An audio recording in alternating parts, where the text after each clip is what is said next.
নমস্কার, আমি সুমন মুখার্জি।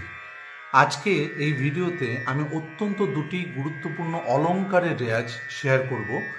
যে রেয়াজ দুটি করলে আমরা যদি রোজ 5 থেকে 10 মিনিট এক একটিকে রেয়াজ করি তো আমাদের ভোকাল ফ্লেক্সিবিলিটি অনেক বাড়বে, এবং যদি প্রত্যেকটা স্বরে মন দিয়ে আমরা যদি রেয়াজ করি আমাদের স্বরের পারফেকশনও বাড়বে, এবং তার সাথে দানার ক্ল্যারিটিও আমাদের বাড়বে। তো প্রথম অলঙ্কার হচ্ছে সা রে সা নি সা। তো সা রে সা নি সা সা, সা রে সা নি সা সা।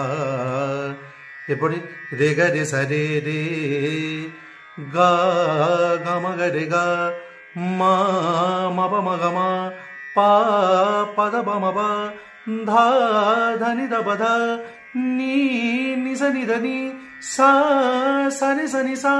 তো এক একটা ডিজাইনকে আমাদেরকে অনেকবার করে রেয়াজ করতে হবে, যেমন সা সা রে সা নি সা, সা সা রে সা নি সা, রে রে গা রে সা রে রে, গা গা মা গা রে গা, এইভাবে।